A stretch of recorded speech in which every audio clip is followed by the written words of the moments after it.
What? Now that everyone is here, please take your seats so we can begin. I hope that we have all come here in the spirit You of... insult us by bringing her to this negotiation? You're Chief Talos Hunter? That didn't take long. Here. I have every right to be at this negotiation.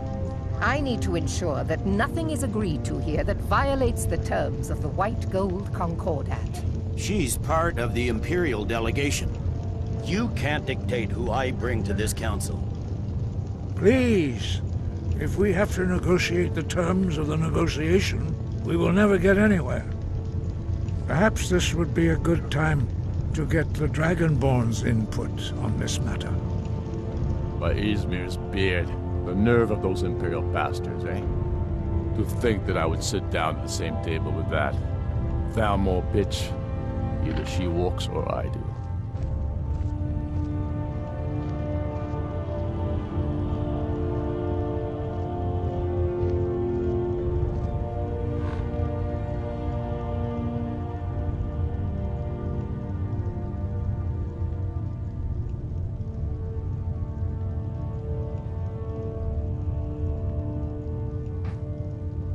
Maybe so, but bringing her here is a deliberate provocation.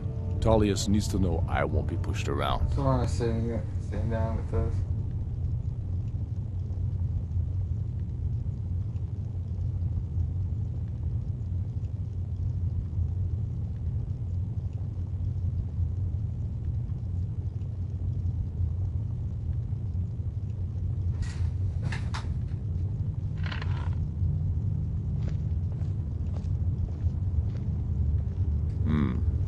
It feels like a mistake to me. But I'll bow to your judgment on this. But she is to observe, nothing more. We are not negotiating with her. Is that clear? Ulfric, why so hostile? After all, it's not the Thalmor that's burning your farms and killing your sons. She's supposed to be on our You side? know exactly. No. Not this time. Now that that's settled, may we proceed? I have something to say first. Here we go. The only reason I agreed to attend this council was to deal with the dragon menace. There's nothing else to talk about. Unless the Empire is finally ready to renounce its unjust claim to rule over the free people of Skyrim. I knew he wouldn't be able to resist. To arrange a temporary truce to allow the Dragonborn here to deal with the dragons, nothing more. I consider even talking to the Empire a generous gesture. Are you done? Did you just come here to make speeches, or can we get down to business? Yes, let's get this over with. Are we ready to proceed? Jarl Ulfric, General Tullius, this council is unprecedented. We are gathered here at the Dragonborn's request. I ask that you all respect the spirit of High Hrothgar and do your best to begin the process of achieving a lasting peace in Skyrim. Who would like to open the negotiations? Yes, let's get down to it. We want control of Markarth. That's our price for agreeing to a truce. So that's why you're here, Ulfric? You dare to insult the Greybeards by using this council to advance your own position? Jarl Elisif. General, this is outrageous. You can't be taking this demand seriously. I thought we were here to discuss a truce. Elisif, I said I'd handle it. Ulfric, you can't seriously expect us to give up Markarth at the negotiating table. You hope to gain in council what you've been unable to take in battle, is that it? I'm sure Jarl Ulfric does not expect something for nothing. Yes, that'd be entirely out of character. Want in return? Wait, General, you don't intend to just hand over Markarth to that traitor? This is how the Empire repays us for our loyalty? Enough. First, let's be clear. This council wasn't my idea. I think it's a waste of time. You are a traitor to the Empire, and deserve a traitor's death. But I at least will negotiate in good faith. Since we're all here at your request, I'd like to hear what you think Markarth is worth.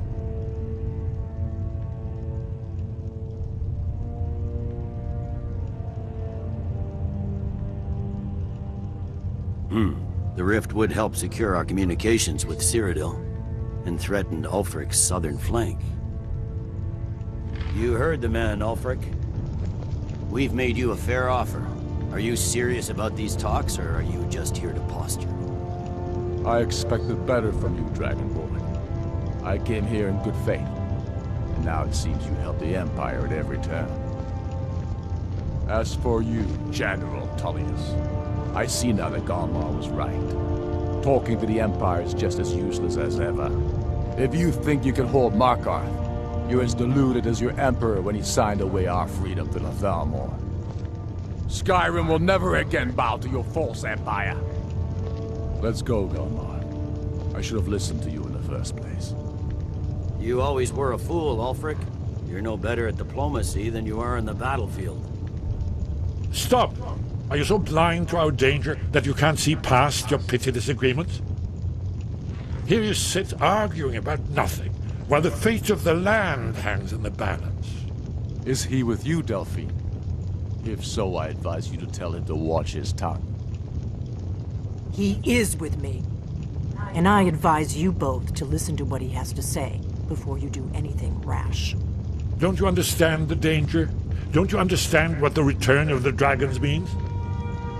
Alduin has returned, the World Eater. Even now he devours the souls of your fallen comrades. He grows more powerful with every soldier slain in your pointless war. Can you not put aside your hatred for even one moment in the face of this mortal danger? A very pretty speech. But what does it Shut have up. to do with the... If he's right about Alduin, we both have just as much to lose here, Tullius. Remember that. Now, back to the matter at hand. Don't hand me a mug of sheep's piss and call it mead. These terms are still not acceptable. I'm sure you have something in mind. Damn right we do. You surrender Hjalmarch to us, and take Idgrod Ravencrone with you. Sorli the Builder will take over as Jarl of Morthal. Where do these demands stop, Ulfric? Do you expect me to surrender all of Skyrim? It seems I have no choice but to let the Dragonborn decide. Although I'm starting to doubt your fairness. What say you, Dragonborn?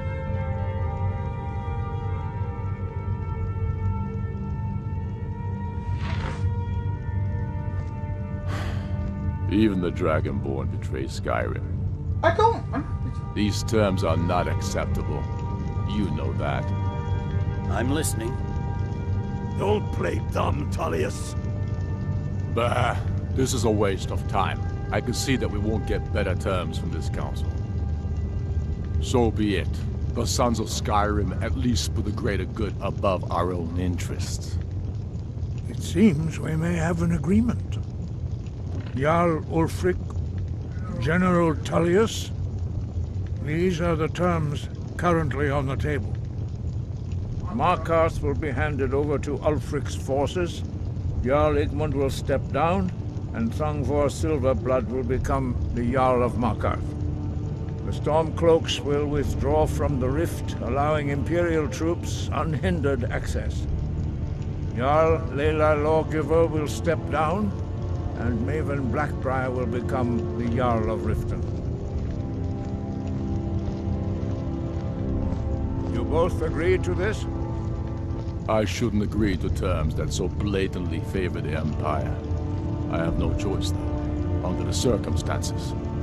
But once Alduin is defeated, then it will be the Empire's turn. Remember, Evgir Unslag. You should be pleased, Elisif. You've done well for yourself as the Empire's pet Jarl. But beware, the Empire's loyalty is fickle. They will tire of this war, and then I will be the one dictating terms to you. I have nothing to say to that murderer. General, you've proven yourself a good friend to Skyrim. I continue to trust that you will do your utmost to safeguard our interests. Thank you, Jarl Elisif. Just took the great. I appreciate your loyalty. Took a seat. The Empire can live with these terms, yes, for a temporary truce, until the dragon menace is dealt with. After that, Ulfric, there will be a reckoning. Count on it. Come on, Galmar. We have a lot of work to do. Giving up Markarth is a heavy price for this truce, Dragonborn. I hope it was worth it. Jarl Balgruf, I assume... I'm afraid there's a problem. A serious one. I've discovered who the Greybeard's leader really is.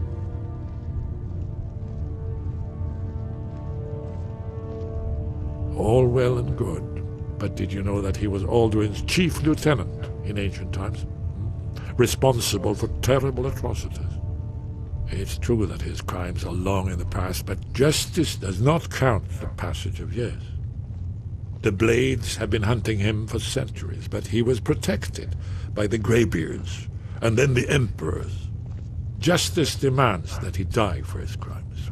Until he is dead, I'm afraid my oath as a Blade prevents me from offering you aid and comfort.